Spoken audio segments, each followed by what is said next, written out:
Hey guys, welcome back to another video. I'm bashfulling videos today. That's why I'm gonna be wearing looking like this. Let's talk about the niche lady. Still working on my deep dive because there is so much shit. I'm making this video today, hopefully gonna upload it later today, because the niche lady decided to do a live last night on YouTube and we're gonna talk about it. First of all, one thing I think is funny is that she calls herself the niche lady. But during her live, she said that something was her niche. Yeah, she calls herself niche and then she was like, oh yeah, that's my niche.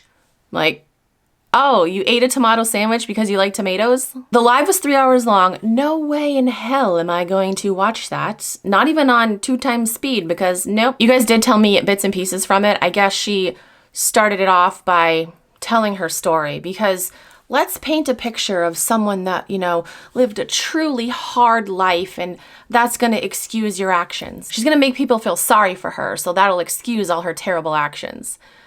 Who else did that? Oh, that's right. Nicole State did that too. Telling sob stories for sympathy as if that's gonna excuse all your terrible behavior. Like, no, that's not how that fucking works. I don't give a shit what the fuck happened to you growing up as a child. You know, she said her husband cheated on her with the girl that she worked with or some shit. That's gonna be an excuse for you allegedly scamming people? Oh, okay, yeah. I mean, I would be pissed too, but I wouldn't take it to the point of scamming people for years and years, you know? First of all, if you wanna talk about your past, maybe disclose like everything.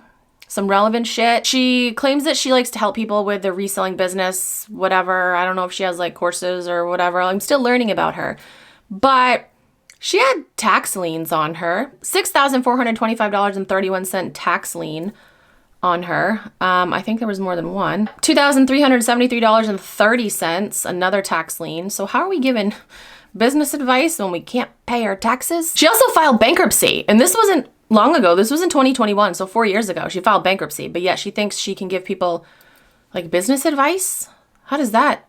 How? That doesn't... She also said she was never evicted, but riddle me why the fuck I found this lawsuit from October 15th, 2021, eviction lawsuit against Deneen. Deneen is her first name. People call her Danny. I'm obviously not going to say her last name, even though she has her last name like everywhere on her social media. This must be a typo. Typo? Oh, speaking of her being a tenant, I guess she played a voice recording of her alleged landlord saying, oh, you were a wonderful tenant.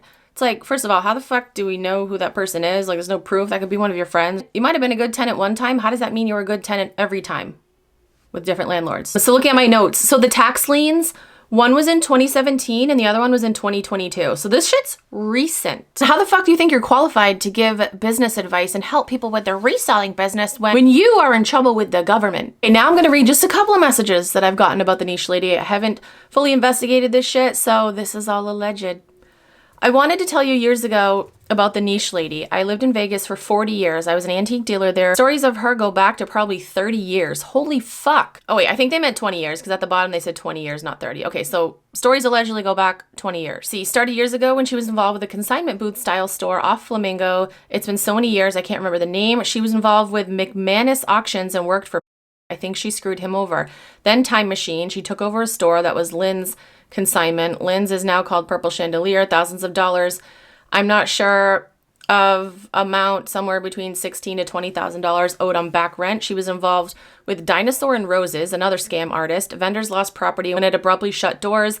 Then a store downtown, I'm not sure of name, same thing. Then she opened a thrift store on Decatur, I don't know how to pronounce that, Decatur, called Good Stuff. Vendors all left and got screwed over. Heard the landlord also. She's a scam artist and has been doing this over and over again, not only professionally, but personally. These rentals she gets in and says the houses are flawed and landlords end up eating thousands of dollars. She hides behind her children as well. Her daughter wait, how old's her daughter? Because and you know how I feel about talking about children, but if her daughter's a grown-ass adult and she's allegedly also doing the same things as her mama, then it's fair game.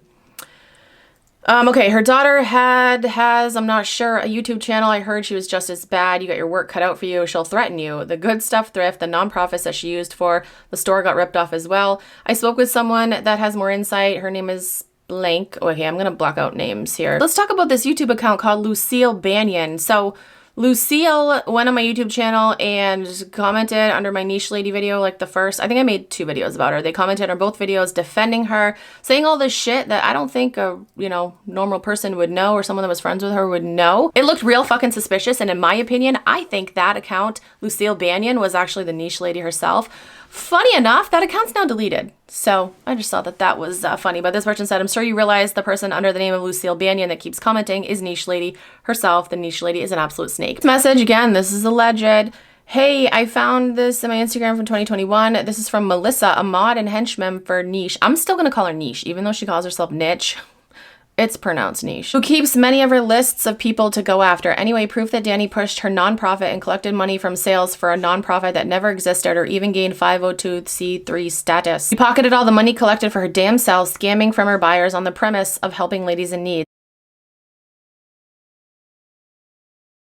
Here's another email, again, alleged. I have bid on her items and her sales twice. The first time my high bid was $21. On the invoice, she charged me $22. Not a big deal. I thought maybe it was a typo, but I emailed her anyway and mentioned it. I didn't hear back from her. Then a little while later, I bid and won 2 items in another sale, and guess what? $1 added onto each item again. I never purchased from her again. She adds $1 onto people's invoices, assuming they won't notice or say anything because it's such a tiny amount. But boy, oh boy, do those one little extra dollars sure add up for her. That's it. Nothing huge, but at the same time, kind of huge for her in the long run. Good luck with your mission. And that's only a fraction of the amount of stuff that I have, and I still have to go through. If you've already sent me a message regarding her, know that I do have it and I will be adding it to the deep dive video. But if you're watching this and you've had an experience with her and you haven't reached out to me yet and you want me to share your story, you can feel free to send me a DM on Instagram or you can email me, and yes, I will keep you anonymous. That's gonna be it for today's video. As always, comment down below. Let me know your thoughts. Thank you guys so much for watching. I'll talk to you guys in my next video.